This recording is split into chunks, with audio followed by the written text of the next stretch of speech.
إن الحمد لله نحمده ونستعينه ونستغفره ونعوذ بالله من شرور أنفسنا ومن سيئات أعمالنا من يهده الله فلا مضل له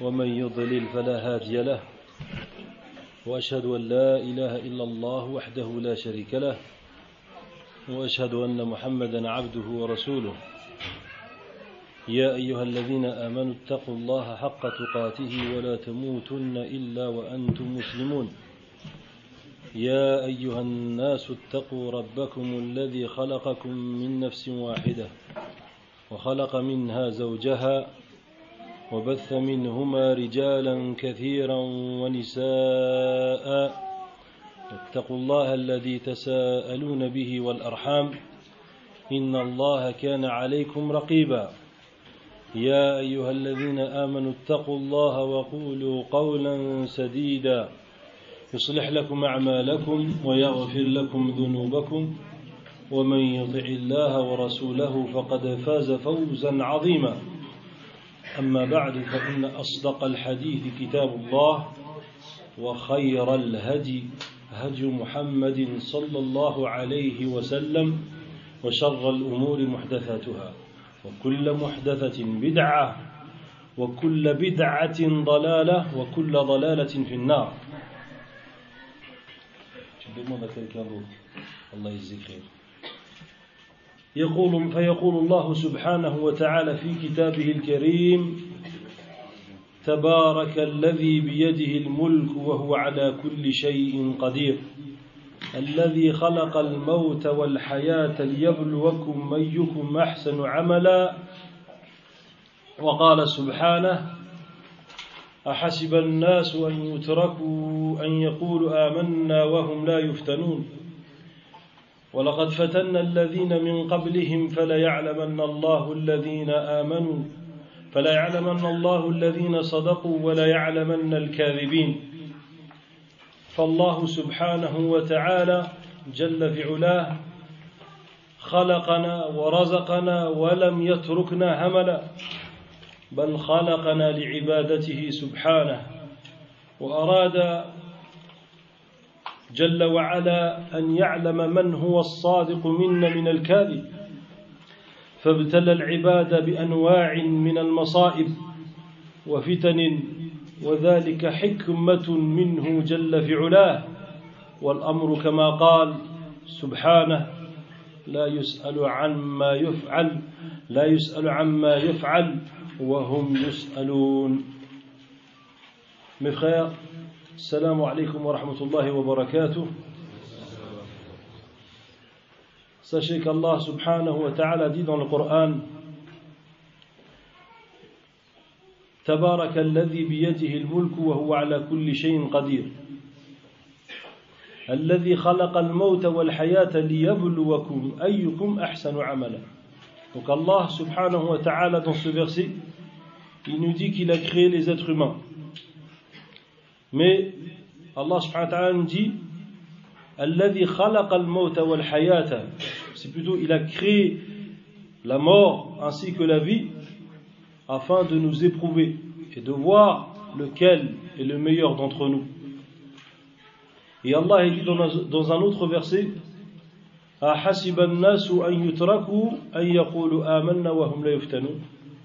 les gens pensent-ils qu'ils vont dire nous avons cru sans être éprouvés? Ensuite Allah dit: et certes nous avons éprouvé ceux qui étaient avant eux.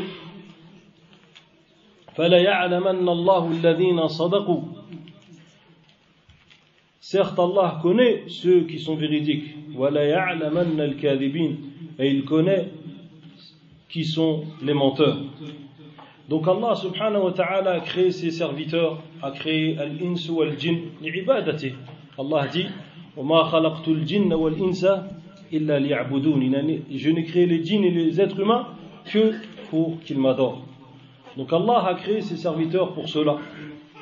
Mais il ne les a pas délaissés comme cela sans doute, sans but.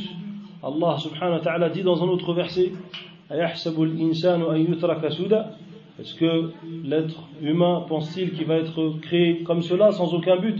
Là, Allah subhanahu wa ta'ala a créé ses serviteurs et dans un but bien précis pour savoir c'est qui va l'adorer et qui c'est qui va être véridique dans cette adoration.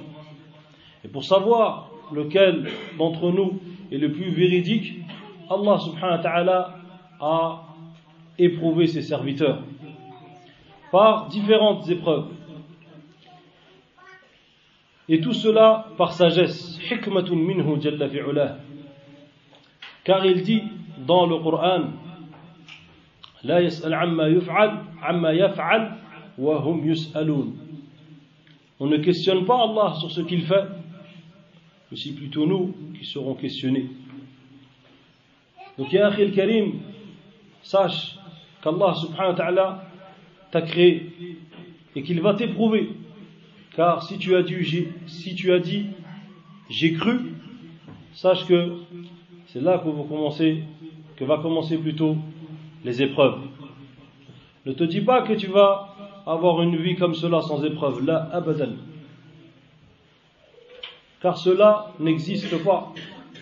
Et c'est un décret d'Allah subhanahu wa ta'ala qu'il a écrit à tous, sans différence. Sachez également qu'il y a un hadith rapporté par Abu Huraira où le prophète alayhi salatu wassalam dit Ma anzala Allahu da'an illa anzala lahu shifa. Le prophète alayhi salatu wassalam dit qu'Allah n'a pas descendu un mal ou une maladie sans qu'il ait descendu bien sûr son remède. Et dans le Musnad d'Imam Ahmed, selon Oussama ibn Sharik, bien sûr avec une chaîne de transmission qui est bonne, sanadin sahih, le prophète alayhi salatu wassalam dit Inna Allah lam yanzil da'an illa anzala lahu shifa'an alimahu man alimah wa jahilahu man jahilah. Le prophète alayhi salatu wassalam nous dit dans ce hadith qu'Allah subhanahu wa ta'ala n'a pas descendu plutôt un mal ou une maladie sans qu'il ait descendu, bien sûr, avec sa guérison. Celui qui le connaît, il le connaît. Et celui qui en est ignorant, qui l'ignore, il l'ignore. Ibn al-Qayyim rahimahullah ta'ala dit au sujet de ce hadith, dit que cela est am, c'est-à-dire que cela est général pour toute forme de mal qui pourrait te subir. Le mal du cœur, le mal de l'âme, le mal du corps. Que tout cela, pour tout cela, il y a un remède. Il y a un remède, bien sûr, pour toutes les maladies du cœur. Vous les connaissez tous, alhamdulillah, c'est le Coran. Les maladies de l'âme également, et les maladies du badan, c'est-à-dire du corps.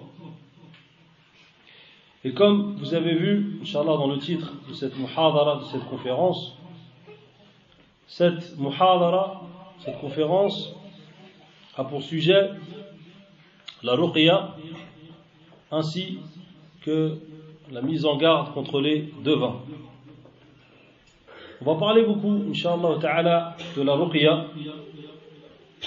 Sachez d'abord, mes frères, comme on a dit, c'est qu'Allah subhanahu wa ta'ala va éprouver ses serviteurs. Mais sachez qu'Allah subhanahu wa ta'ala, il est juste, et il est bon, et il est karim. Et que lorsqu'Allah subhanahu wa ta'ala éprouve une personne, c'est pas pour lui faire du mal. Là, ça, إذا كان نظرك قاصرا, ça si c'est ton regard, il va pas loin. En vérité, dans l'épreuve, il y a énormément de fruits. Il y a énormément de khayr derrière. Et parmi les plus grandes épreuves de ce siècle et les autres auparavant, bien sûr, c'est tout ce qui est relatif à la guérison par le Coran, qui est le ayn, le mauvais œil, ainsi que les djinns que vous connaissez tous, na'am, et ainsi que le sihr, la sorcellerie.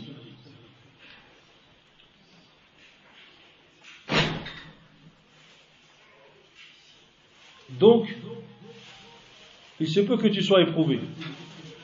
Mais sache que tu fais partie de deux personnes.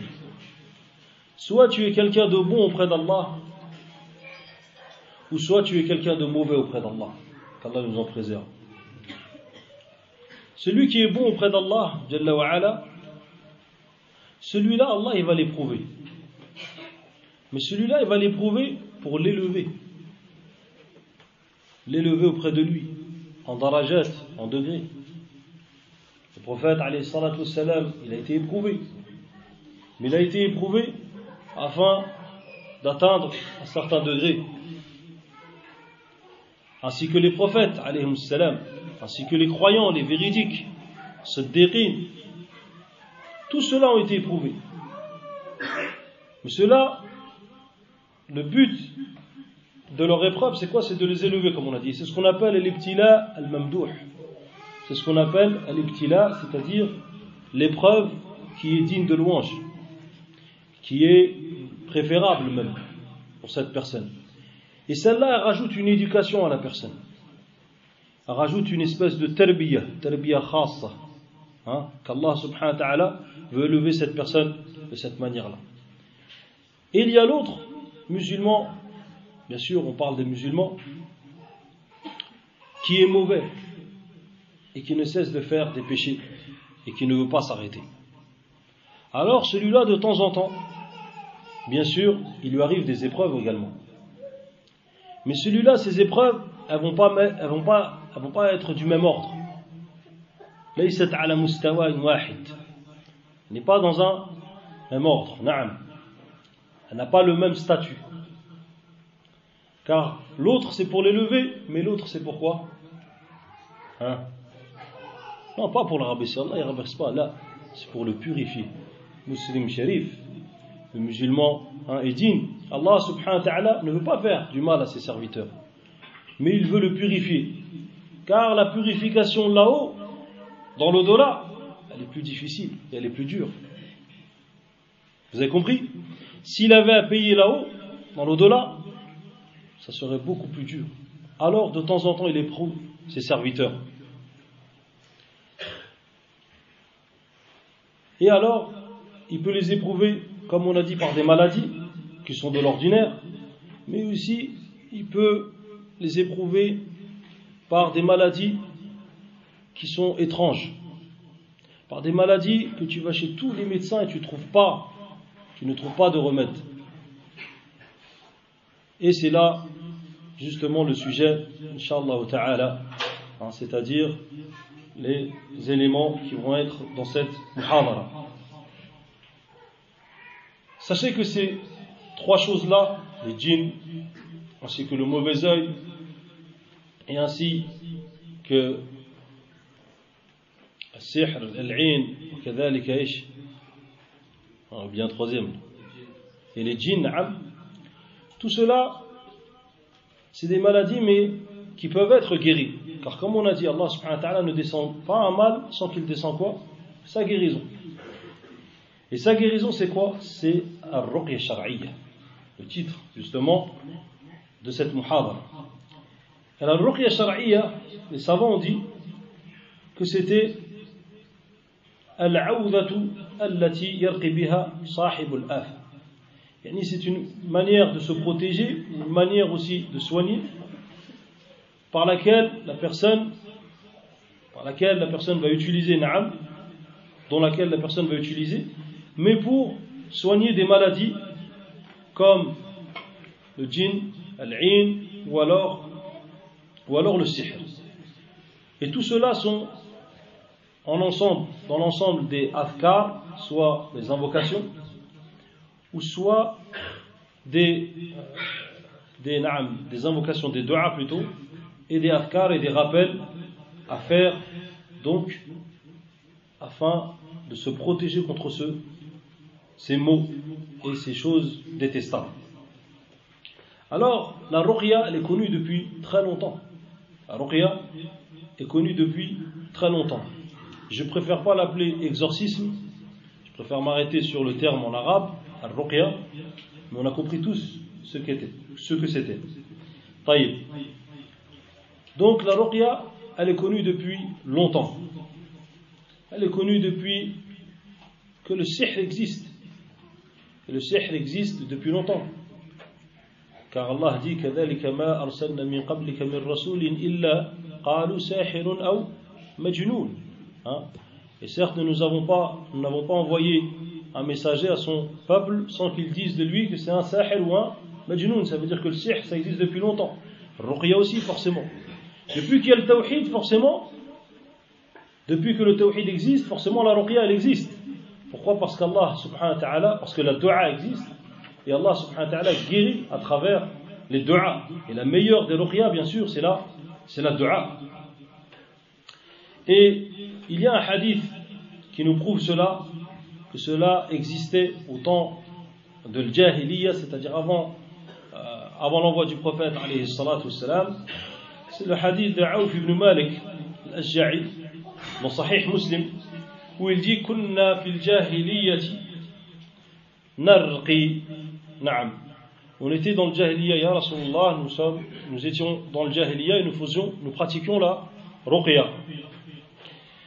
Et ensuite, ils ont posé la question au prophète alayhi salatu wassalam, est-ce qu'il pouvait continuer cela? Alors le prophète alayhi salatu wassalam répondit, La basa bil ruqya ma lam takun shirka. Il n'y a pas de mal à faire la ruqya tant qu'il n'y a pas de shirk dedans. Et c'est venu également dans Al-Muwatta de l'imam Malik rahimahullah un hadith rapporté par Amara bint Abdurrahman, dans lequel elle dit que Abu Bakr as-Siddiq radiyallahu anhu est rentré chez sa fille Aïcha radiyallahu anha alors qu'elle se plaignait d'une maladie. Et il y avait une Yahoudiya, une juive qui était là et qui lui faisait la ruqya. Alors Abu Bakr radiyallahu anhu lui a dit, fais-lui la ruqya, irqiha bi kitabillah. Fais-lui la ruqya avec quoi? Avec le livre d'Allah subhanahu wa ta'ala. Donc la ruqya, comme on a dit, elle existe. Wa al-ruqya madhkuratun kadhalika fi al-Qur'an.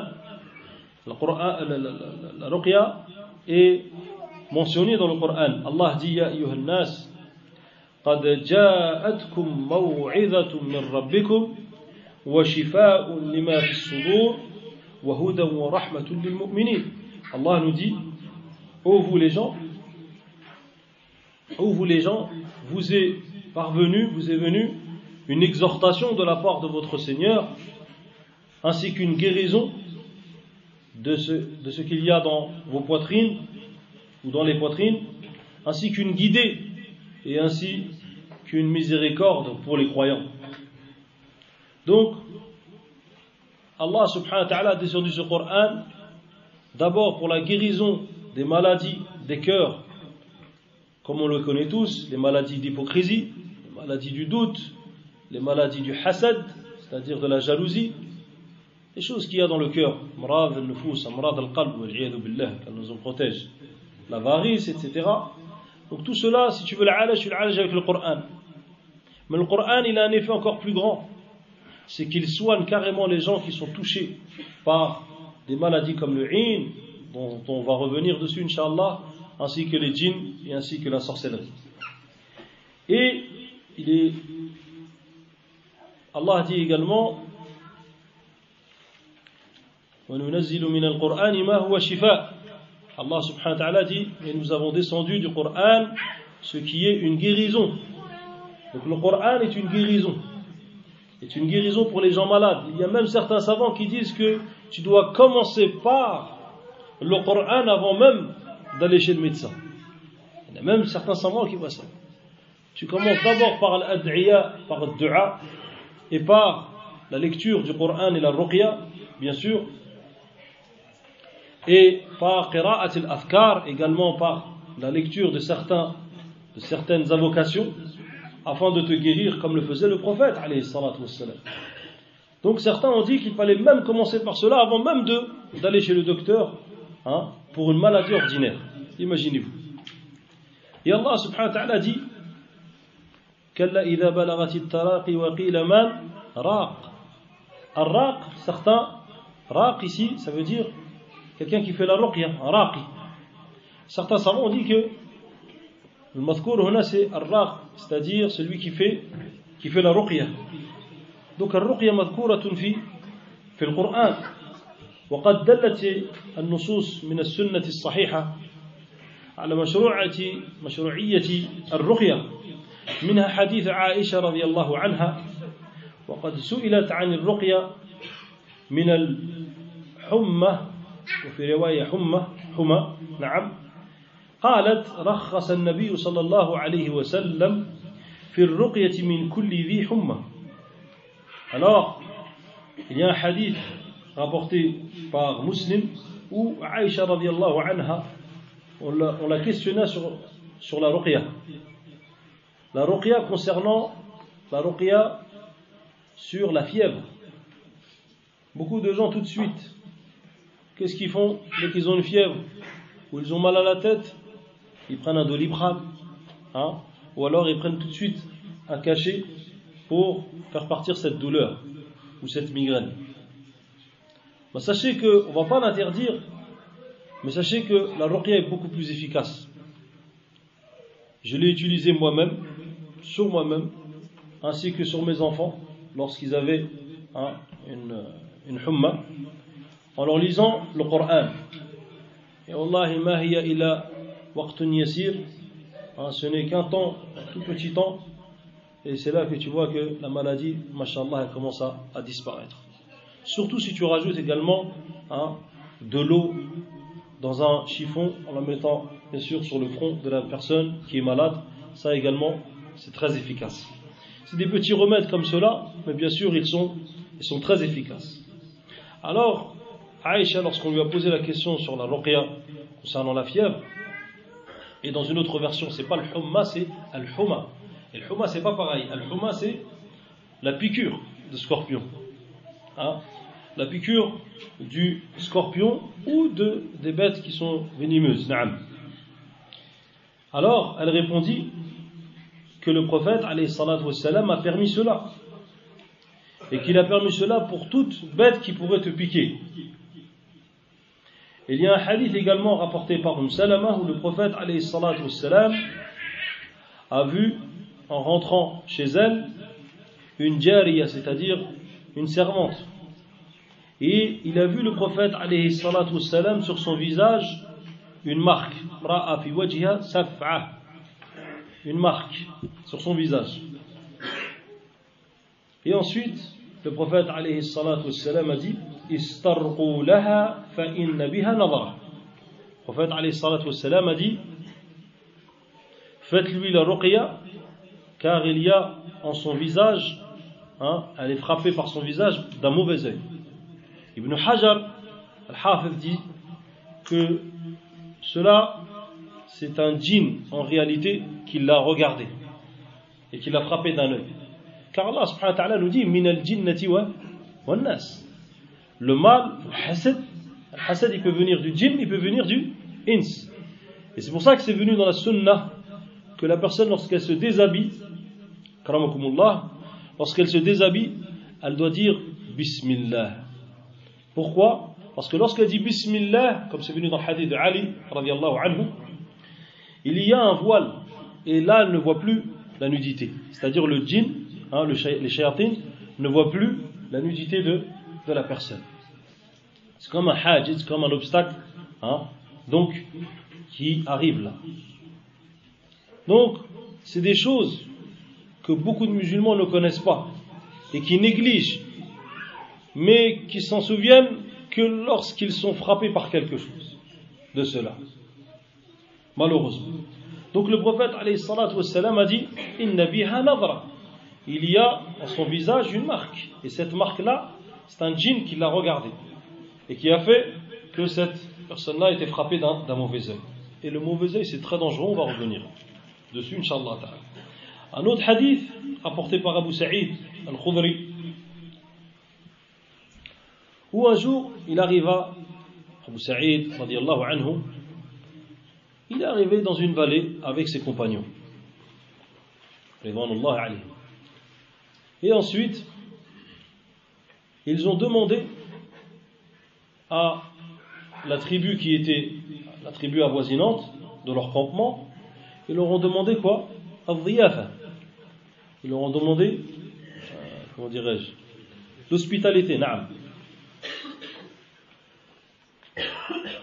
Et ces gens-là ont refusé l'hospitalité, ce qui était rare, surtout chez les Arabes. Alors, il y a eu une personne, Allah il a qaddar une chose, Allah a décrété une chose, c'était quoi? C'est qu'il y avait une personne dans ce groupe-là qui était le chef, qui s'est fait piquer par un scorpion. Et lorsqu'il s'est fait piquer par un scorpion, ils ont cherché une personne qui faisait le ruqya. Alors ils sont partis voir le groupe des compagnons, ils leur ont dit: est-ce qu'il y a parmi vous une personne qui fait la ruqya? Hal min raq. Et Abu Sa'id al-Khudri, dans certaines versions ils ne savent pas c'est qui, mais dans d'autres versions ils précisent que c'est Abu Sa'id al-Khudri, celui qui rapporte le hadith.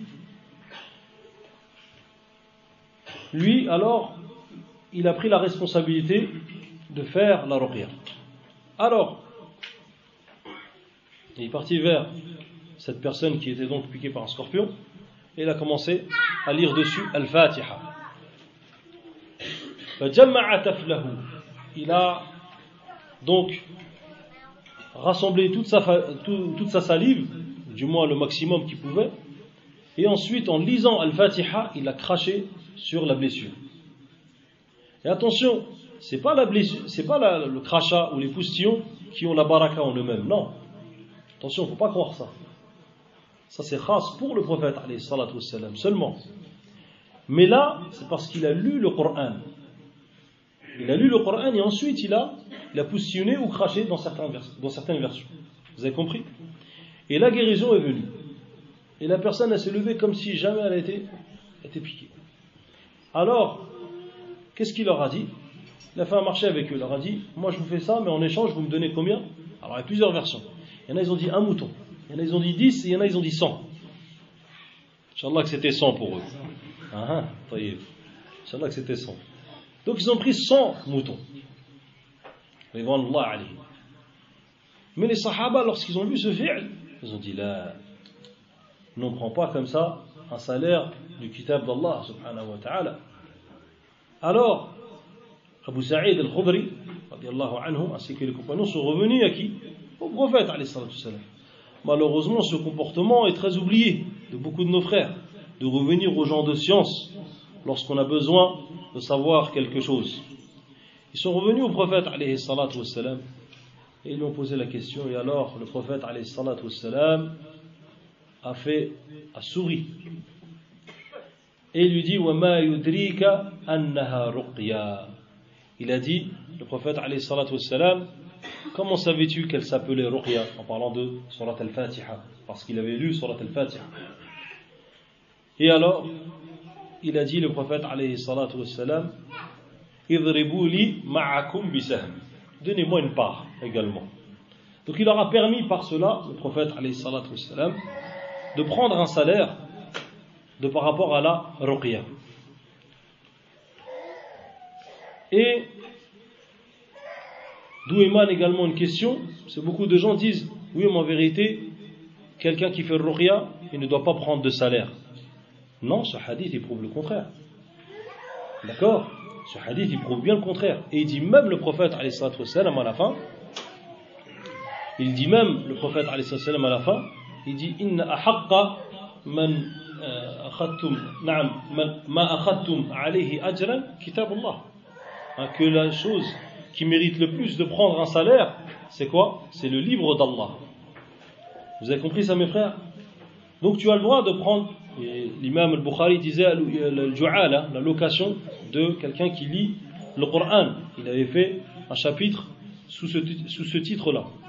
Mais le problème, et ça j'ai pas envie de m'étendre dessus trop, parce que ça risque de tawal, déjà qu'on est en retard, taïb, c'est le fait d'ouvrir la porte qu'aujourd'hui beaucoup ont ouvert, c'est de faire un petit bureau et de ramener les gens et de leur faire ruqya et ensuite de prendre leur argent, et des fois de prendre des grosses sommes d'argent, hein, et de ne pas avoir de pitié et d'en faire comme un commerce.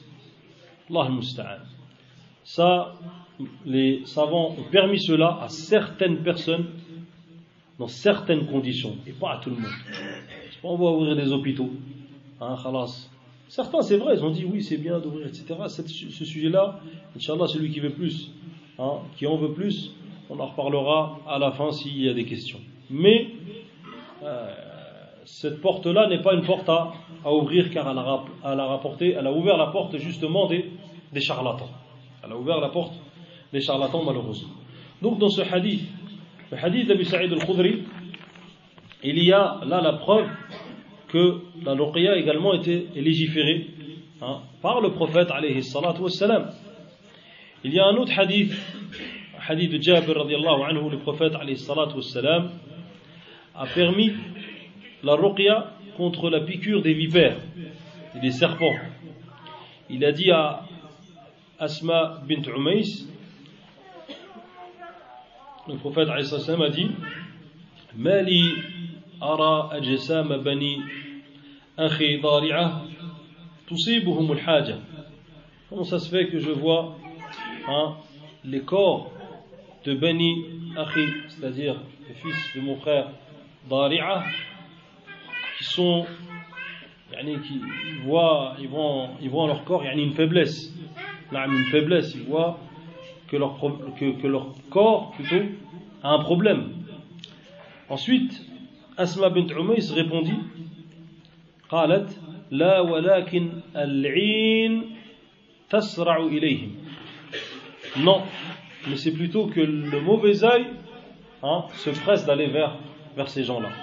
C'est vrai, il arrive qu'il y ait des gens qui se font frapper plus rapidement que d'autres par le mauvais œil, le 'in.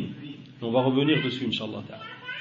Et le prophète alayhi salatu wassalam a dit: Arqihim, fais-lui alors la ruqya. Donc il y a encore dans ce hadith-là la permission et la licité de quoi? De la ruqya. De la ruqya, comme quoi c'est permis. Un autre hadith rapporté par Jabir ibn Abdullah radiyallahu anhu, il dit: لدغت رجلا عقرب ونحن جلوس مع رسول الله صلى الله عليه وسلم فقال رجل يا رسول الله أرقي فقال عليه الصلاة والسلام من استطاع أن ينفع أخاه فليفعل. Jabir ibn Abdullah donc nous rapporte un autre hadith, et ce hadith est rapporté par Muslim, mais celui d'avant également, où il y a une personne qui s'est fait piquer par un scorpion. Et je peux vous dire que ça fait mal de se faire piquer par un scorpion. Parce que moi j'habite dans une région en Algérie où il y en a beaucoup, c'est une région désertique. Et wallah, une fois il y en a un, il a juste écrasé un scorpion. Et que toute sa queue, presque tout le bout de sa queue est rentré dans la plante de son pied. Il est resté dans le coma presque une semaine. Et beaucoup de gens meurent, hein, de la piqûre des scorpions. Chez nous en Algérie, il y en a beaucoup. Les scorpions, ils font mal. Hein, il y a des scorpions qui font pas très mal quand ils te piquent, mais ceux de chez nous, non. Ceux de chez nous, quand ils te piquent, tu vas à l'hôpital et il te faut beaucoup de piqûres avant que tu te réveilles. Ah wallah, une fois ma petite soeur s'est fait piquer devant moi, coma direct. Allez hop, elle était entre la vie et la mort, ils étaient là, ils lui mettaient les piqûres. Et les piqûres, il faut qu'ils mettent du sérum dedans. Du sérum avec quoi? Avec le venin. Subhanallah, sinon ça marche pas. Ils ont des autres techniques avec le gaz, hein, ils ouvrent, et puis bon, après on va pas rentrer également dans ces détails-là.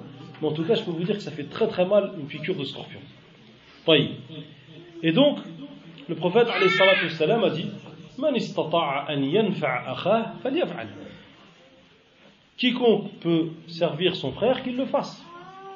Donc dans ce hadith-là, il y a également quoi? La permission de faire ar-ruqya. La permission de faire quoi? Ar-ruqya shar'iyya. Et un autre hadith également, rapporté par Uthman ibn Abi al-As, où le prophète sallallahu alayhi wa sallam, un homme plutôt est venu voir le prophète alayhi salatu wa sallam, et il s'est plaint d'une douleur qu'il avait. Alors le prophète alayhi salatu wa sallam lui a dit: Dha' yadaka ala alladhi تتألم منه يعني من جسدك. وقل بسم الله ثلاثا وقل 7 مرات أعوذ بالله وقدرته من شر ما أجد وأحاذر. Pourquoi je vous cite tous ces hadiths-là, Inch'Allah Ta'ala, pour qu'après on ne me demande pas les hadiths et les choses à faire lorsque tu es atteint ou tu es frappé par quelque chose. Taïb. Alors, le prophète alayhi salatu wassalam a dit à la personne qui se plaignait d'une douleur, il lui a dit, pose ta main dans l'endroit qui te fait mal. Qui c'est d'entre nous qui le fait ça, subhanallah? Et il lui dit, et dis 3 fois Bismillah. Ça veut dire que tu poses donc ta main dans l'endroit où tu as mal et tu dis Bismillah, Bismillah, Bismillah. Et ensuite tu dis A'udhu bi'izzatillahi wa qudratihi A'udhu billahi wa qudratihi min sharri ma ajidu wa uhadir. Et tu le dis 7 fois. Et normalement la douleur repart. Moi je l'ai essayé, alhamdulillah, ça a marché. Plein de fois, des douleurs insupportables. J'arrêtais pas de répéter cette dua là, alhamdulillah, ça a marché. Lakin ayna al-iman, هذه المشكلة.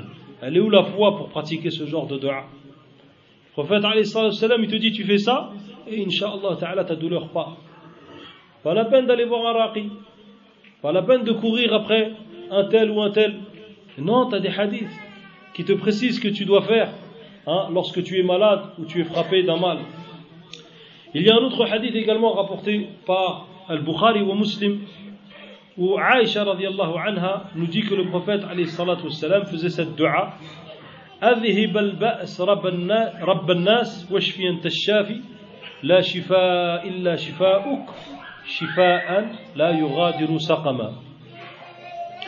Donc أذهب البأس, c'est-à-dire fais partir le mal, toi Seigneur des gens, washfi anta shafi, fais guérir et guéris-moi car tu es le guérisseur. Et d'ailleurs, je fais une parenthèse sur guérisseur car beaucoup de gens appellent les raqi guérisseurs. Ça c'est une erreur. T'appelles pas une personne guérisseur, d'accord? Ou alors lorsque tu vois un tel est guérisseur, là, le guérisseur c'est qui? C'est Allah subhanahu wa ta'ala. Regardez, tellement, ils ont même fait du roulou, ils ont même exagéré dans quoi? Dans l'appellation. Et ça c'est grave. Et ça c'est grave, car c'est comme s'ils donnaient un sharik à Allah subhanahu wa ta'ala à la fin. C'est comme s'ils avaient donné un égal à Allah subhanahu wa ta'ala à la fin. Donc cette dua, adhib al-nas, rabb al-nas, adhib al-ba's, rabb al-nas, washfi anta al-shafi, la shifa illa shifa'uk shifa la yughadiru saqama.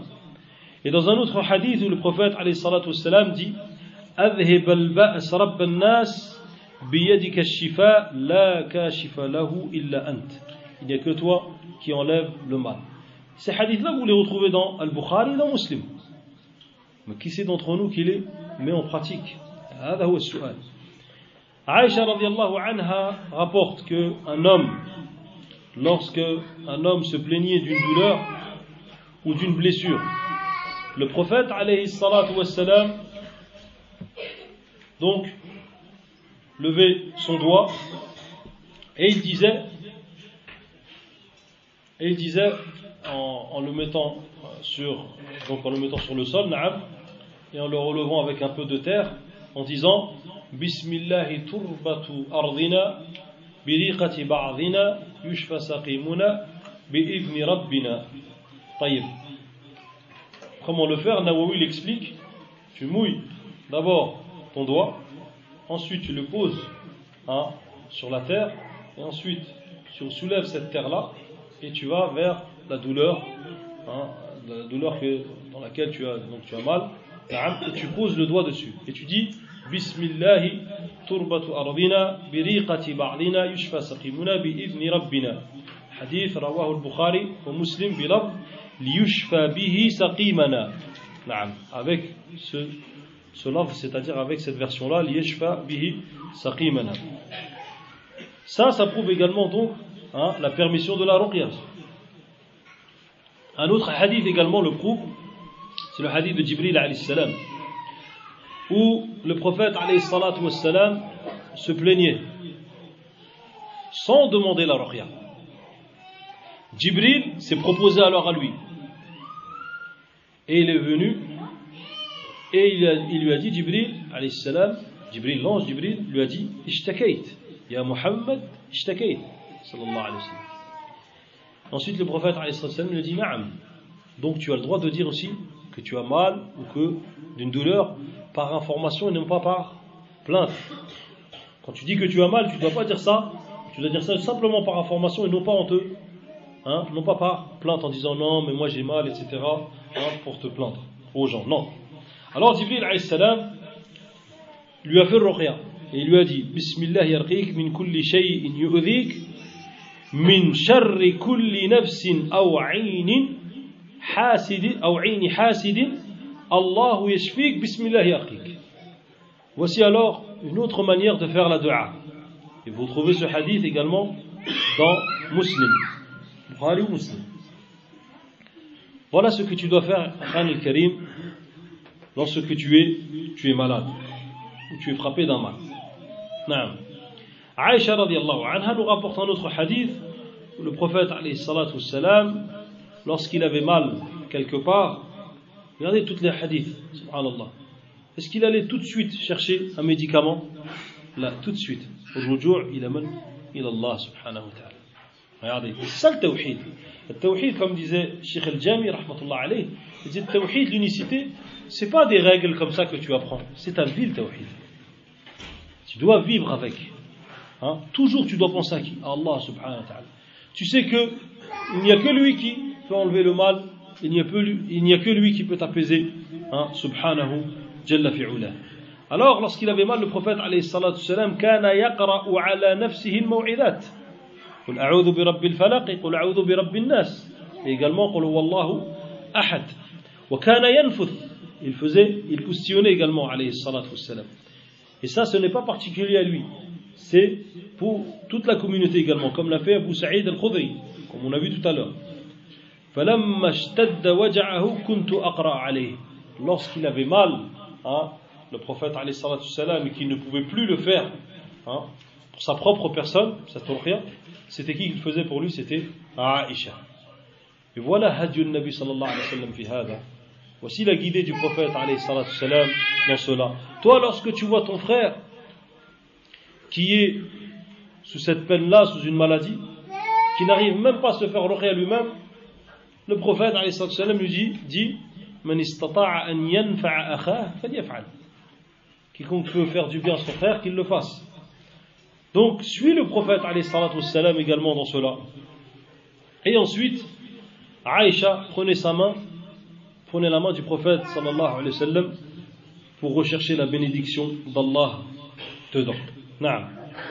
Et dans un autre hadith, Aïcha radiyallahu anha nous disait que le prophète alayhi salatu wassalam, avant de dormir, chaque nuit, il joignait ses deux mains et il faisait le nafath comme cela, d'accord, en postillonnant, et il lisait قل هو الله أحد قل أعوذ برب الفلق et قل أعوذ برب الناس. Et il faisait cela et ensuite il essuyait de sa tête jusqu'à tout ce qui suit dans son corps, alayhi salatu wassalam. Et il faisait cela 3 fois, c'est-à-dire قل هو الله أحد قل أعوذ برب الفلق قل أعوذ برب الناس, en citant une fois, et ensuite il le refait une fois, deuxième fois donc, et ensuite troisième fois. Vous avez compris ça, Inch'Allah? Voilà pour celui qui pose la question. Mais ça, il le faisait à chaque fois avant de dormir, alayhi salatu wassalam. Un autre hadith nous prouve la grandeur également du Coran ainsi que sa guérison.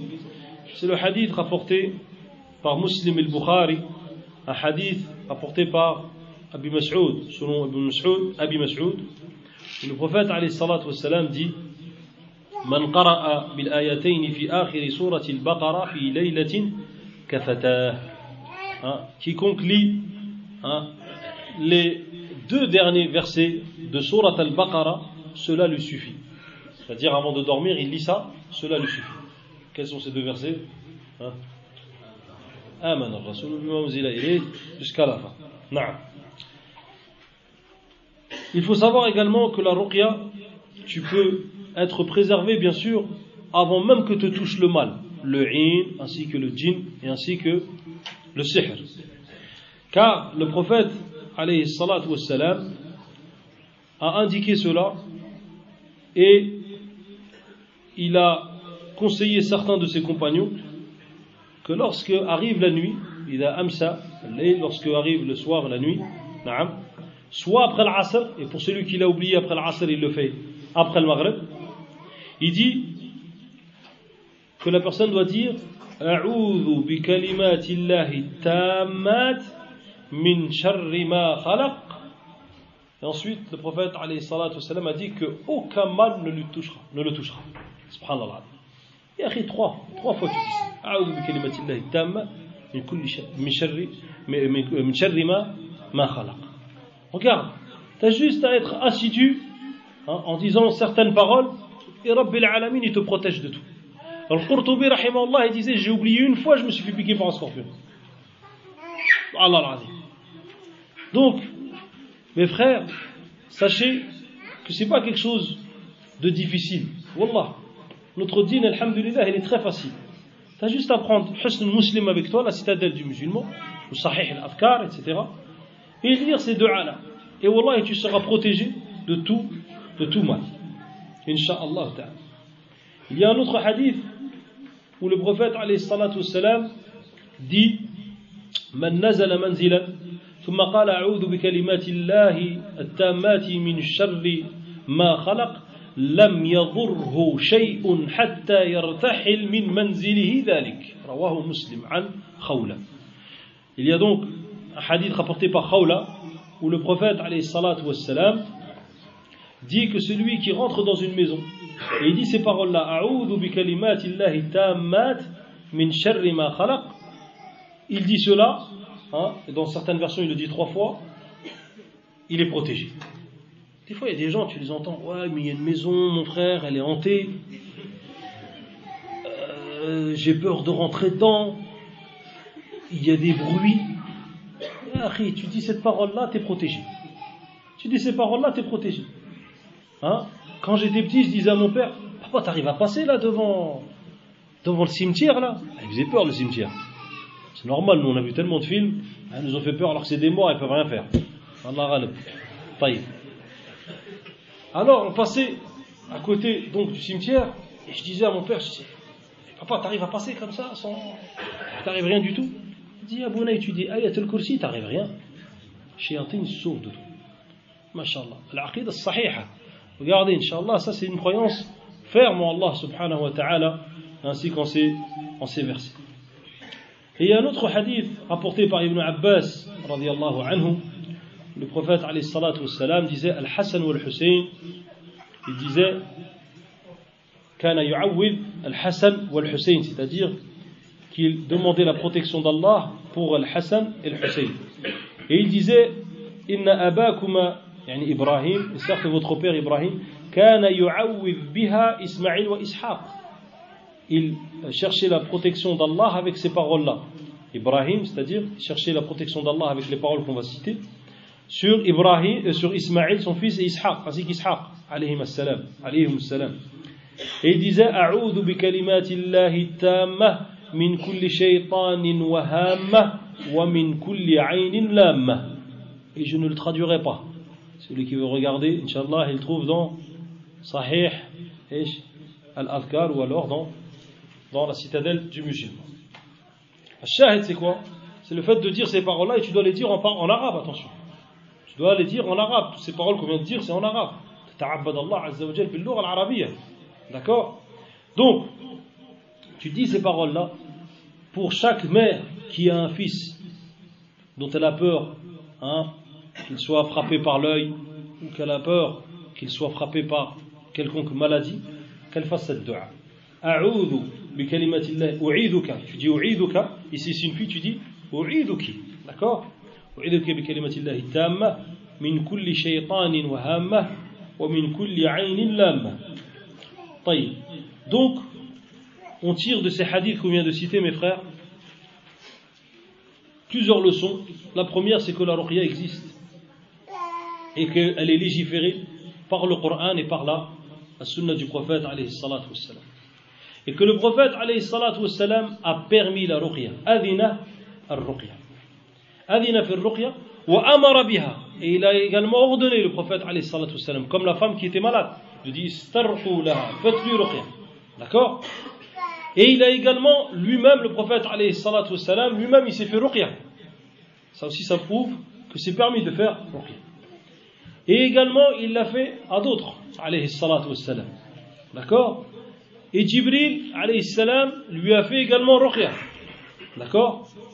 Et Aïcha, radiallahu anha, également a fait ruqya au prophète, alayhi salatu wassalam. Donc, ar-ruqya n'est pas une chose qui est une innovation ou quelque chose qui est nouveau. Non. Ar-ruqya, c'est une ibada par laquelle la personne se rapproche d'Allah. Jalla fi'ullah. Vous avez compris ça, mes frères? Donc, avec tous ces hadiths-là nous prouvent que la ruqya est légiférée. Maintenant, il y a un petit problème. C'est qu'il y a un hadith rapporté par Imran radiallahu anhu. Il dit قال نبي الله صلى الله عليه وسلم يدخل الجنة من أمتي 70,000 بغير حساب ولا عذاب في رواية قالوا من هم يا رسول الله قال هم الذين لا يكتوون ولا يسترقون وعلى ربهم يتوكلون وفي رواية ولا يتطيرون فقام عكاشة فقال ادعوا الله أن يجعلني منهم قال أنت منهم قال فقام رجل يعني رجل آخر فقال يا نبي الله ادعوا الله لي أن أكون منهم فقال سبقك بها عكاشة. Alors mes frères, il y a maintenant un hadith qu'il faut répondre. Nous on a vu quoi? On a vu que c'est légiféré de faire ruqya. D'accord? Mais il y a un hadith qui te dit que il y a 70 000 de cette communauté qui rentreront au paradis sans compte, sans se faire adab, d'accord? Et sans hisab, sans compte, sans hisab, et sans adab, et sans châtiment. Ni compte ni châtiment. Ils rentreront au paradis. Toi tu vas te dire, oh, qu'est-ce qu'ils ont fait ceux-là? Comme ils ont fait les compagnons, ils ont dit, oh, qu'est-ce qu'ils ont fait ceux-là? Est-ce que c'est des gens qui ont vécu dans l'islam depuis qu'ils sont tout petits?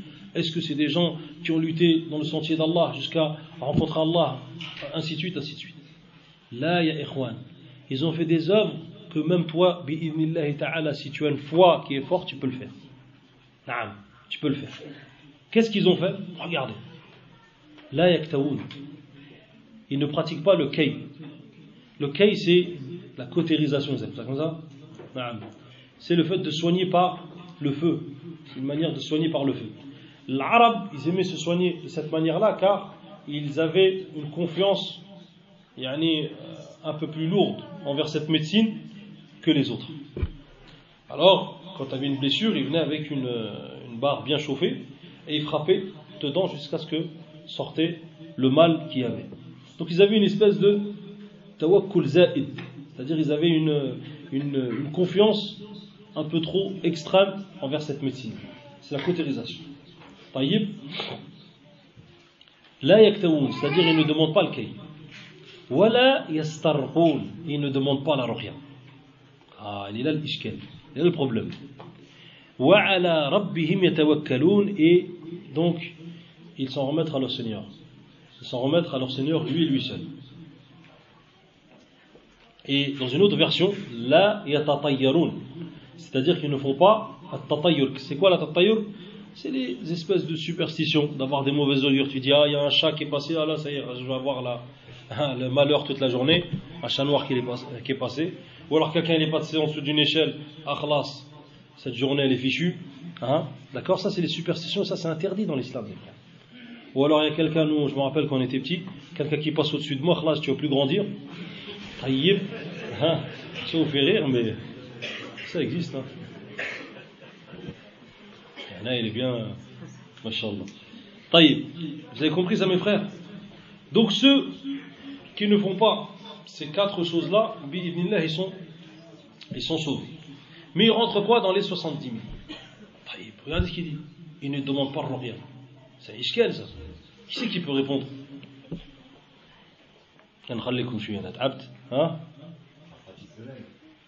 Ils se la pratiquent eux-mêmes. Parce que quand tu dis la yastarqun, c'est-à-dire ils ne demandent pas la ruqya, qu'est-ce que tu te dis tout de suite? Tu te dis mais c'est interdit alors la ruqya, c'est makrouh. Hein? Il patiente. C'est pas un ishkal avec les autres hadiths là. Tous les hadiths ils prouvent quoi? Ils prouvent la permission. Mais celui-là il vient, ah khalas. Ce hadith il te met un gros problème. Mais celui qui a bien suivi les hadiths, Inch'Allah, il va donner une bonne réponse. Hein?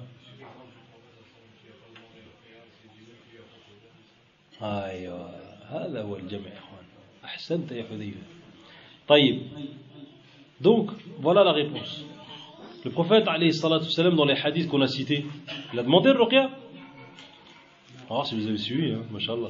Hein, il a demandé ou il n'a pas demandé? Il n'a pas demandé. طيب. Mais si quelqu'un vient et te la propose, tu as le droit d'accepter cela. Vous avez compris ça mes frères? Et certains savants, quand ils sont venus ces hadiths-là, c'est dans combien de temps ça va? C'est maintenant? On n'a pas fini. طيب. Une demi-heure. نزيدوا نص ساعة. ها؟ كم تحب؟ شوف أنت مع المسلمين. نهار الحد الناس كلهم قاعدة. خلاص. السبت. Demain, tout le monde dort, c'est ça? On va rester jusqu'à minuit, masha'Allah. طيب. Fallait pas me le dire ça. طيب. Donc, c'est un ishkal. C'était un problème ce hadith-là. Ce hadith-là, certains savants ils ont dit que cela prouve que la ruqya, le fait de demander la ruqya, c'est makruh. Ce n'est pas recommandé. C'est pas haram, attention. On dit quoi? C'est makruh. Il y a une différence entre haram et makruh, comme vous savez tous. D'autres ils ont dit non. On reste sur les autres hadiths qui donnent la permission absolue de faire quoi? De faire ruqya. Et certains, qu'est-ce qu'ils ont réussi à faire, on va dire? Ils ont réussi à ijma' entre tous ces textes-là, c'est-à-dire à lier et à faire une jonction de tous ces textes-là, et en résumant cela sur trois choses. La première, c'est que la ruqya mustahabba fi haqq ar-raqi, que la ruqya elle est mustahabba, elle est recommandée pour celui qui l'a fait. Vous avez suivi ou pas? Qui c'est qui peut me donner le dalil? La preuve. Man istata'a an yanfa'a akhah falyaf'al. On l'a dit tout à l'heure. Le professeur Salmi, il y en a un qui lui a demandé, il a dit quiconque peut rendre service à son frère, qu'il le fasse. D'accord? Donc ça prouve que fi haqq ar-raqi, c'est quoi? C'est mustahab. Mustahab fi haqqihi. La deuxième chose, fi haqq al-marqi, c'est-à-dire celui qui se fait maintenant, celui qui subit la ruqya. La deuxième chose, c'est que cela est permis fi haqqihi, c'est-à-dire qu'il a le droit de recevoir la ruqya de n'importe qui. Le dalil, la preuve de ça, c'est quoi? Que Aïcha l'a fait la ruqya au prophète alayhi salam. Et que le prophète sallam il a accepté cela. Sah ou là? Vous avez suivi jusqu'à maintenant? Taïb. Qui d'autre à part Aïcha radiyallahu anha? Jibril alayhi salam. Donc ça prouve quoi? Ça prouve que la ruqya est permise également pour celui qui la reçoit, sans la demander. Maintenant, et c'est le troisième point, c'est qu'elle est makrouha, elle est, elle est non recommandée pour celui qui la demande. Avec quoi? Avec ce hadith qu'on vient de dire, la yastarqun. Hal tuwafiqunani ala hada? Est-ce que vous êtes tous d'accord avec moi sur ça? Dans ce hadith, est-ce que la yastarqun, il ne demande pas ruqya? Est-ce que dans ce hadith-là, il y a une règle directement que tu peux tirer en disant non, la ruqya, que cela est makruh, que cela c'est non recommandé? Est-ce que tu peux tirer directement de ce hadith ça? Non. Aïwa. Il est où alors la preuve de ça? Quel hadith? On citait un autre hadith, nous, qui prouve al-karaha, qui prouve la non-recommandation de la ruqya.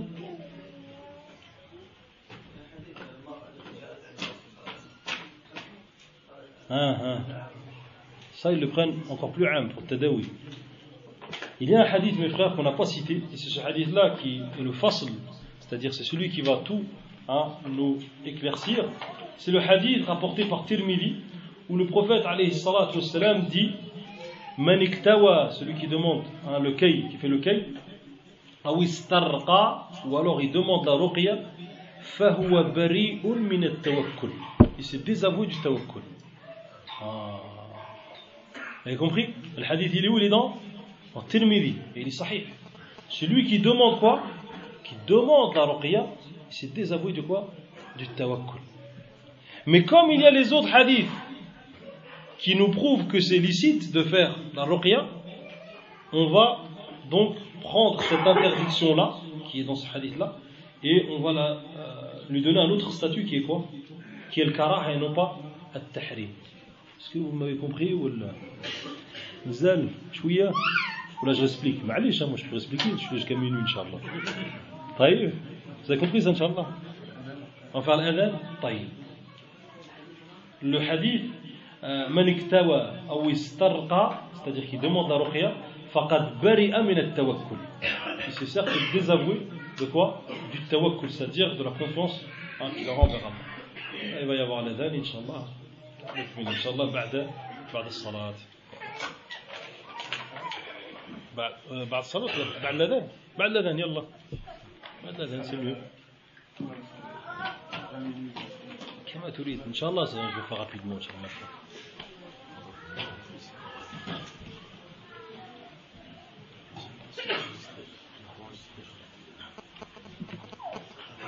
الله أكبر الله أكبر الله أكبر الله أكبر أشهد أن لا إله إلا الله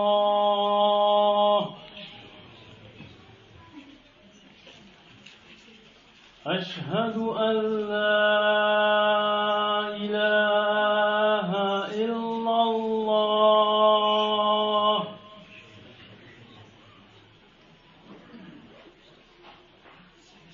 أشهد أن محمد رسول الله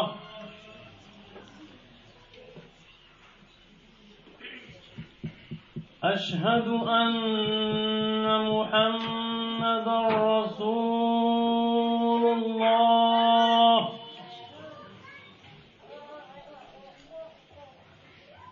حي على الصلاة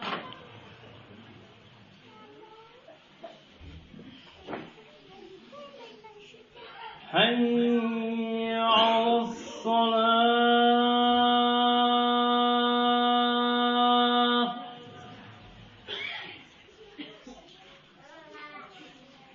حي على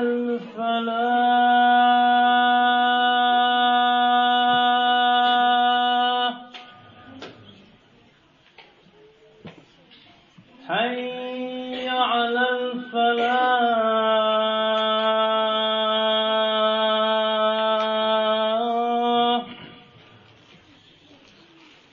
الله أكبر الله أكبر لا إله إلا الله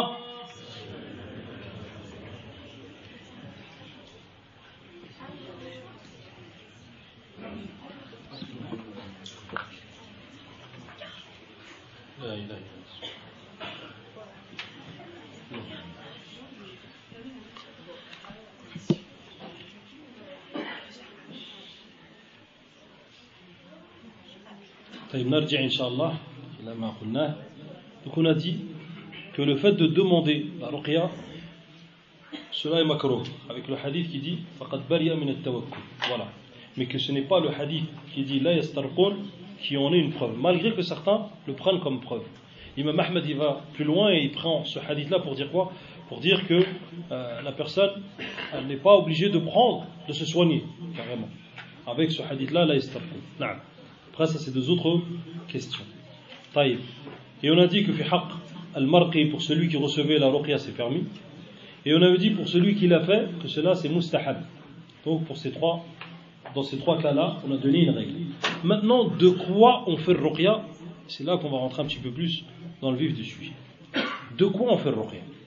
On fait le ruqya, mes frères, de trois choses. La première, al-'ayn, le mauvais œil. La deuxième, al-jinn. Et la troisième, al-sihr. Et ces trois choses-là sont différentes. Il se peut qu'une personne soit touchée de ces trois choses-là en même temps, qu'Allah nous en préserve. Il est possible qu'il se fasse frapper d'une seule de ces choses-là, c'est-à-dire que par le 'ayn, ou que par un djinn, ou que par un sihr. Et en général, lorsqu'il est frappé par un djinn, souvent derrière, souvent lorsqu'il est frappé par un djinn, souvent derrière il y a une sorcellerie. Mais le 'ayn c'est complètement à part.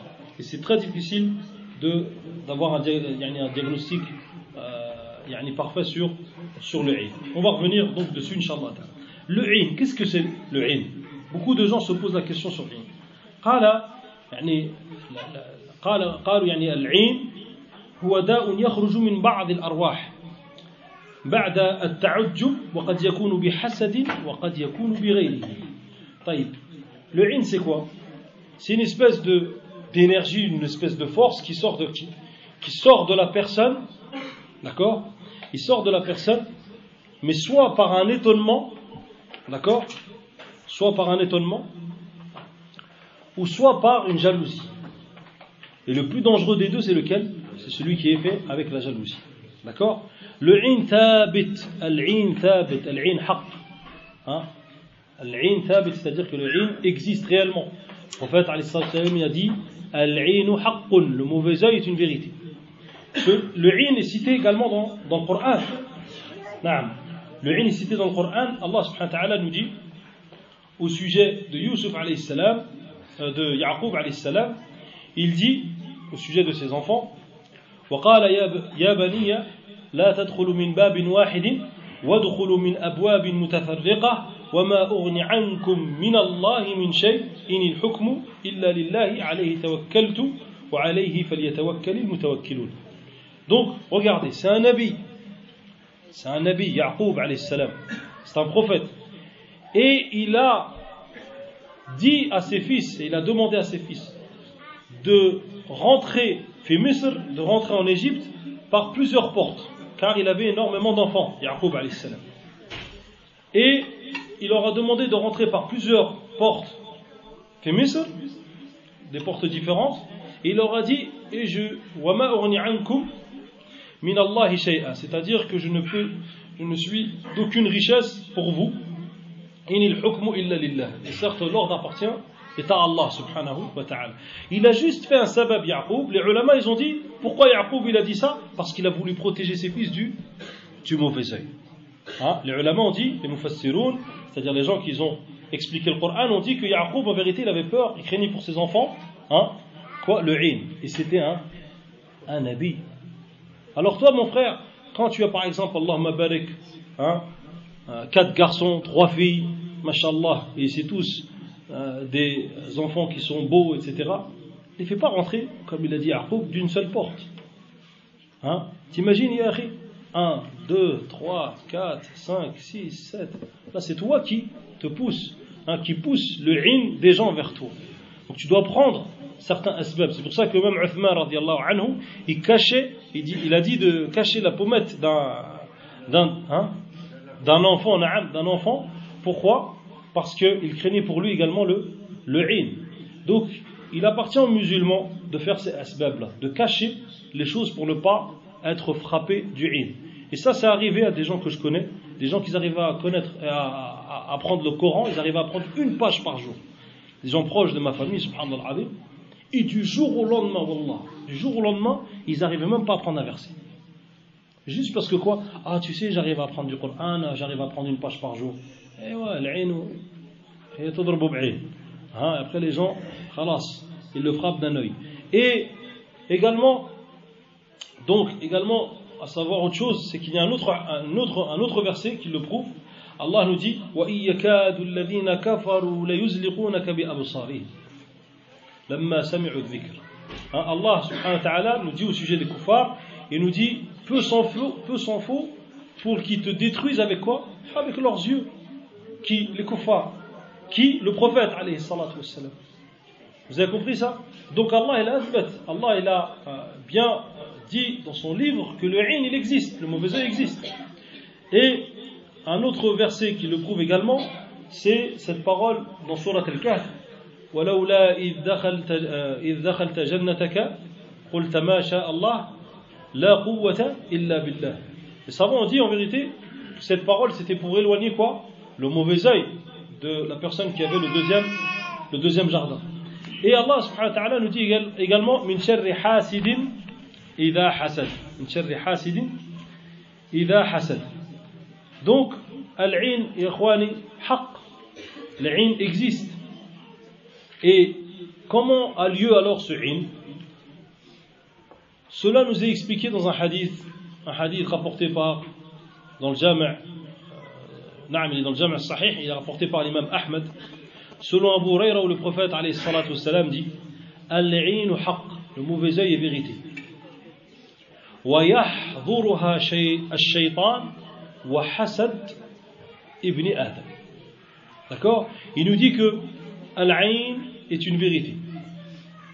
Et vient à sa présence, le 'ayn, un diable, ainsi que la jalousie du fils d'Adam. D'accord? Alors comme on a dit, il se peut que cela émane d'une personne, d'accord, qui a du hasad, tout en sachant que le hasad, comme a dit Ibn al-Qayyim, al-hasad, la yaslam minhu jasad, c'est-à-dire que c'est une maladie que quasiment tous les gens ont, al-hasad, la jalousie. Fal-karim yukhfih, le noble et le généreux, il le cache. Wal-balid yubdih, et le stupide, il lui le montre. Vous avez compris ça? Hein? Le stupide il montre sa jalousie. D'accord? Mais celui qui est karim, qui est noble et qui est généreux, lui, il la cache. Et ça, malheureusement, hein, comme il a dit Ibn Qayyim, que très peu de gens sont sauvés de cela. Ils ont tous, quasiment tout le monde a du hasad, qu'Allah nous en préserve. Alors le hasad, comme vous savez tous, c'est la jalousie et le fait de souhaiter que le mal atteigne la personne, ou alors qu'il ait un appauvrissement dans ses biens, ou alors qu'il ait des manques dans ce qu'il a. C'est comme s'il n'avait pas accepté le qadar d'Allah, le décret d'Allah sur cette personne. Alors les savants, ils ont dit que, comment il vient le 'ayn? Ils ont dit c'est une force qui sort de la personne. Avec quoi? Avec le fait qu'il n'a pas dit Allahumma barik, et je dis bien Allahumma barik. Hein? Tu dois dire Allahumma barik, d'accord? Pas tabarakallah. Non, soit tu dis ma sha Allahu la quwwata illa billah, ou soit tu dis Allahumma barik, mais pas tabarakallah. Là, vous avez compris? Alors, il ne prononce pas le nom d'Allah. Qu'est-ce qui se passe? Cette force, elle est jointe à quoi? Elle est jointe à Shaytan, ou alors au hasad, et elle détruit ce qu'elle a devant elle. Oh, t'as vu la voiture? Eh ben, tombe en ruine la voiture. Et ça arrivé, Allah. Il y a des gens, il y en a, on appelle, ils faisaient des concours de 'ayn. Ah, t'as vu l'oiseau, comment il est haut? Et l'autre, il dit, non, regarde, l'autre, il est encore. Et il tombait l'oiseau, du ciel. Ça vous fait rire, mais c'est vrai. Sallallahu alayhi wa sallam. Wallah, il y a des gens qui sont connus, ils ont le 'ayn. Une fois, ma mère, elle m'a raconté, elle m'a dit quoi? Elle m'a dit qu'il y a une femme qui est rentrée à la maison. Elle dit, elle avait un enfant qui était blanc. Et chez nous, comme on est mat, hein, et ben les gens qui sont blancs, c'est quelque chose de mieux, hein, on va dire. Ils aiment bien les bébés bien blancs, on va dire. Et il y a une femme qui rentre et dit, qu'est-ce que ce morceau de fromage? Elle dit ça. Rigolez pas les frères. Le prophète il disait, c'est demander l'afiyah. C'est quoi ce morceau de fromage? Elle a dit ça à la fin. Ma mère, elle m'a dit, cet enfant, il a eu une fièvre, le lendemain, il est mort. Elle se souvient quand elle a dit ça.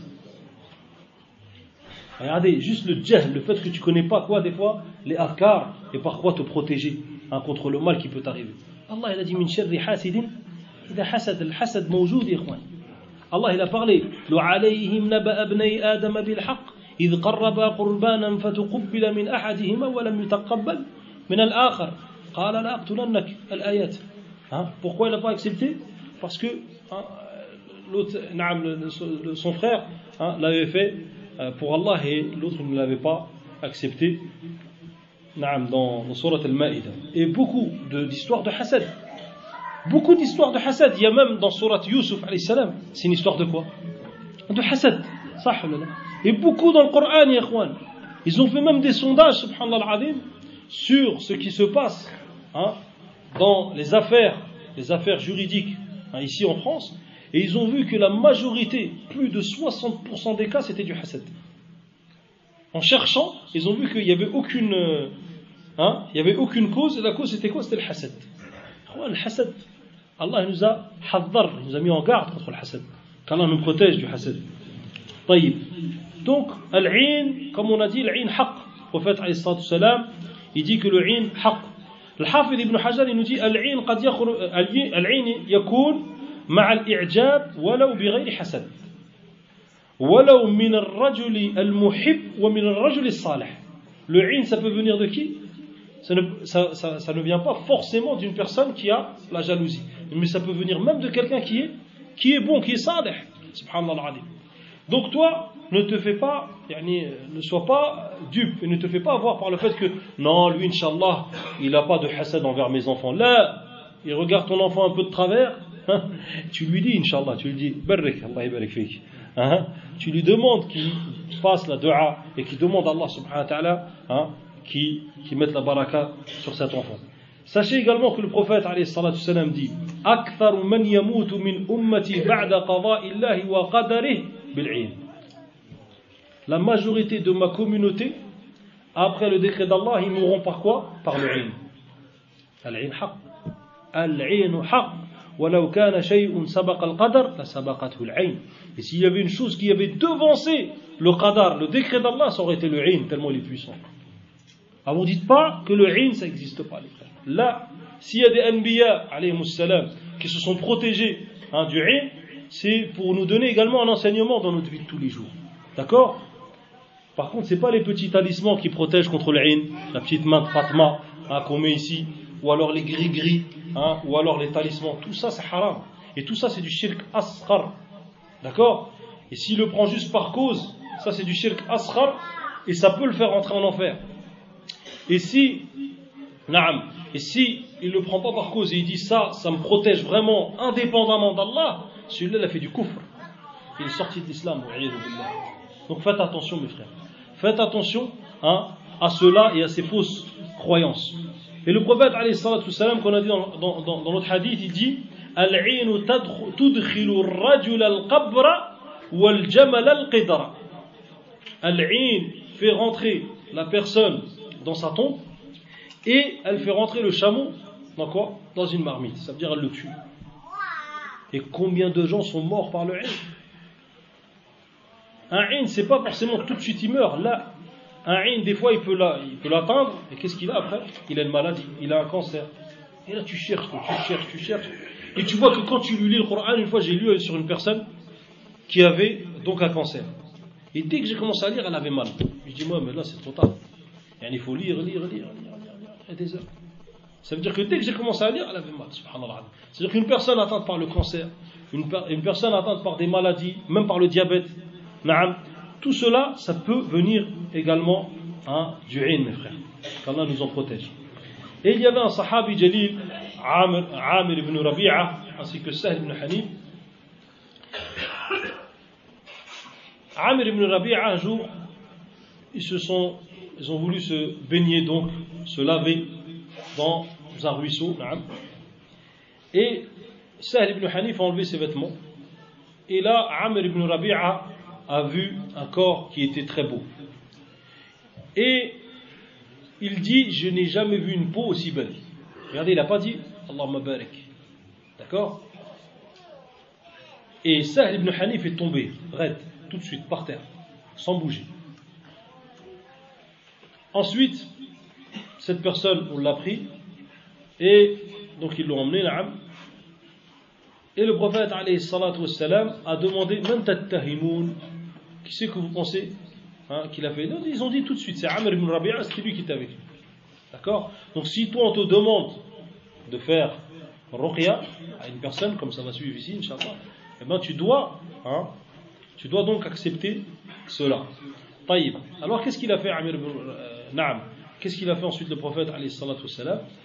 Il a dit ala ma yaqtulu ahadukum akhahu alla barrakt ightasil lah. Le prophète alayhi salatu wassalam a dit donc pourquoi l'un d'entre vous tue son frère? Pourquoi il ne dit pas Allahumma barik, il ne demande pas la baraka d'Allah sur la chose quand elle est formidable à ses yeux. Donc toi, à chaque fois, Yahri, si tu veux rendre service aux musulmans, Inch'Allah Ta'ala, surtout si tu as des yeux un peu fragiles, demande toujours la baraka d'Allah subhanahu wa ta'ala. Cite toujours cette parole, Allahumma barik, ma sha'Allah la quwwata illa billah. Taïb. Et son ilaj donc, le ilaj du ilm, il vient à partir de quoi? Il vient juste à partir du fait que tu dis la formule avant que cette chose-là soit frappée par le mauvais œil. Par contre, il y a des signes dans le mauvais œil. Il y a des signes. Le premier signe, Ikhwan, c'est que la personne sente une fatigue en elle-même, mais elle est permanente, la fatigue. Il est tout le temps fatigué. La personne est tout le temps fatiguée. Mais attention, avant de vous parler du djinn et du sihr et du in, avant de vous parler de ces trois choses-là, j'aimerais faire quand même une mise en garde. C'est quoi? C'est qu'il ne faut pas aussi exagérer. Dans le sens où tu dois d'abord regarder si, au niveau de la médecine, c'est explicable. D'accord? Ça veut dire que tu dois aller voir d'abord les médecins. C'est pas toi, par exemple, t'es devenu lourd, t'as pris 20 kilos en 2-3 mois, et après tu me dis j'ai mal au genou, j'ai un in. Là, c'est parce que t'as pris quand même un certain poids. Ça. Donc il faut faire attention, parce qu'il y a des gens, ils font du roulou dans ça. Ils disent oui, en ce moment j'ai mal à la tête, peut-être que je suis frappé d'un in tout de suite. Non, il dort pas la nuit, c'est normal, après il a mal à la tête. Exemple, ça c'est des exemples. Attention, je vous dis ça, il faut qu'il n'y ait aucun lien au niveau du médical. Aucun lien. Vous avez compris ça, Inch'Allah? Taïb. Donc d'abord, regardez médicalement s'il y a une explication. Si on n'a pas, là oui, peut-être que tu peux rechercher ce genre de remède qui est la ruqya. Naam. Mais dans tous les cas, la ruqya elle est nafi'a. Dans tous les cas, la ruqya elle est nafi'a, elle est utile. Donc, ta'b al-shadid, la personne elle se sent énormément fatiguée, celui qui a le ilm, et il a des maladies, ça c'est le deuxième symptôme, il a des maladies qui ne trouvent pas la cause. Et souvent ça arrive, ça, l'eczéma, des choses comme ça, souvent ça vient du ilm. Des maladies dans la peau, sur la peau plutôt. Un des plus grands signes du ilm, c'est quoi également? C'est le signe sur le visage, c'est-à-dire son teint il a changé, ou alors il a des taches dans le visage, d'accord? Ou alors un des plus grands signes également du ilm, c'est qu'il est frappé par l'asthme. Il est frappé par l'asthme ou il est frappé par, ça je vous le dis en tant qu'expérience, par l'asthme ou par les maladies respiratoires. S'il est frappé de cela, généralement il est frappé par un ilm.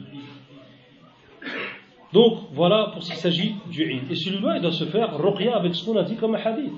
D'accord? Il doit faire comme ce qu'on a cité au début de la muhadara, c'est-à-dire le fait de dire qul huwallahu ahad, qul a'udhu bi rabbil falaq, qul a'udhu bi rabbin nas, se faire ruqya yani à lui-même. Naam. Ensuite, il y a la deuxième chose, le djinn.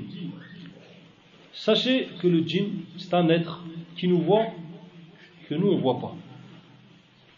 إنهم يرونكم هو وقبيله هكذا نعم من حيث لا ترونهم. D'accord? Shaitan nous voit ainsi que les siens, c'est-à-dire les shayatins également avec lui, ils nous voient sans que nous on les voit pour autant. نعم. Donc c'est un autre monde. C'est des êtres qu'on ne peut pas voir directement comme ça à l'œil nu. Des fois ils peuvent se manifester sous le visage, sous un corps, ou sous une ombre, na'am, également. Ils peuvent se manifester des fois, ou des fois ils prennent la forme d'un animal également. Donc les djinns, Allah subhanahu wa ta'ala dit wa ma khalaqtul jinna wal insa illa liya'budun. Je n'ai créé les djinns et les êtres humains que pour qu'ils m'adorent. Donc les djinns c'est un autre monde. Et ces êtres-là, des fois, ils embêtent, les mauvais d'entre eux, ils embêtent qui? Ils embêtent les musulmans, ils embêtent les croyants. Et Allah a mentionné le mas dans le Coran en disant الذين يأكلون الربا لا يقومون إلا كما يقوم الذي يتخبطه الشيطان من المس. Celui qui pratique l'usure, pratique la riba, il ne se lève, Yawm al-Qiyamah, il se lèvera comme celui qui se lève lorsqu'il est frappé ou il est touché d'un toucher du diable. D'accord? Ça veut dire qu'Allah subhanahu wa ta'ala nous dit que Ash-Shaytan peut toucher, peut toucher l'être humain.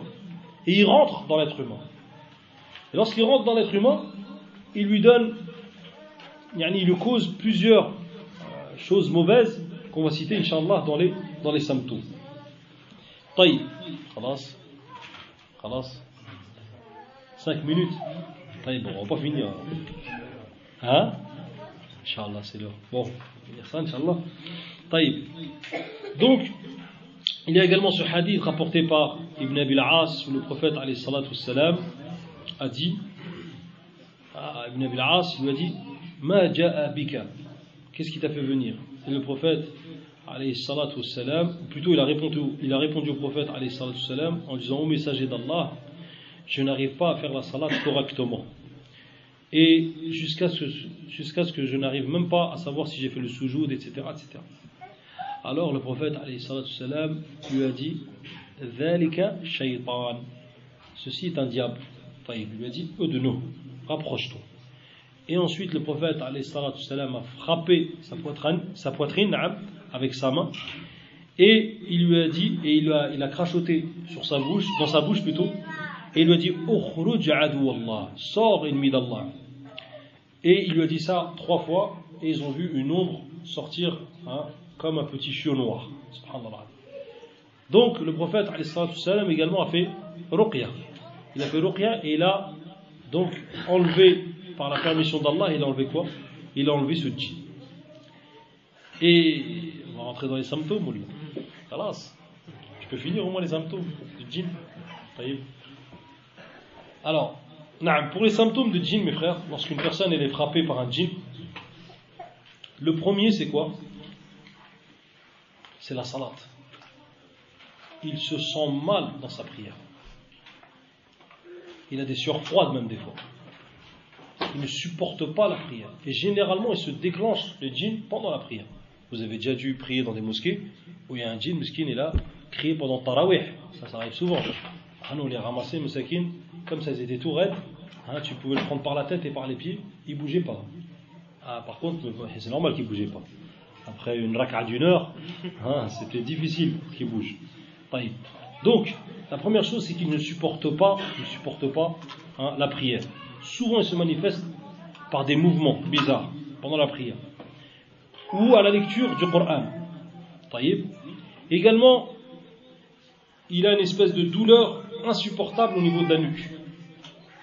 Et moi, je les reconnaissais souvent comme ça, parce qu'ils bougeaient trop leur nuque. Comme ça, surtout pendant la prière. Souvent, c'était des gens qu'après, lorsque je leur demandais, je leur disais: Viens, Inch'Allah, je vais te faire ruqya, je vais voir ce qu'il y a en toi. Et souvent, ils se déclenchaient après le djinn, wa'iyadu billah.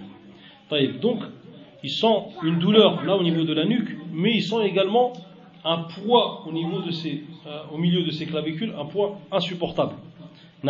Il fait énormément de cauchemars, ça c'est un autre signe, un autre symptôme. Il fait énormément de cauchemars, le même sous. Il voit des chiens souvent, ou des tigres ou des loups. Souvent il voit ça. Ça c'est par rapport également à mon expérience personnelle. Et il a souvent un membre qu'il n'arrive plus à bouger, qui est quasiment mashloul, il est quasiment paralysé, ou alors il est trop lourd. Et des fois il fait même des mouvements mais incontrôlables. C'est-à-dire il est là, il parle avec toi et puis son bras il part comme ça, ou il a un mouvement comme cela et son corps il part sans le contrôler. Ça aussi c'est un signe. Mais surtout un des signes que tu vas retrouver souvent et le plus, c'est quoi? C'est qu'il a souvent des migraines.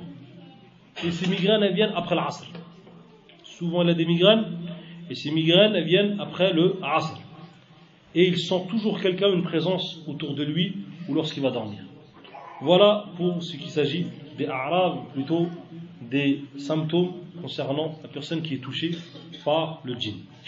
Ensuite, il y a sihr, Mais là, à mon avis, on va s'arrêter, c'est ça? Tant pis, hein.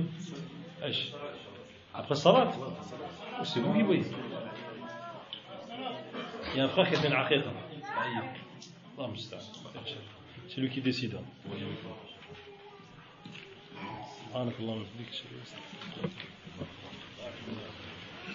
شكر الله أخانا وزيد وجعل ما قاله في ميزان حسناته يوم القيامة.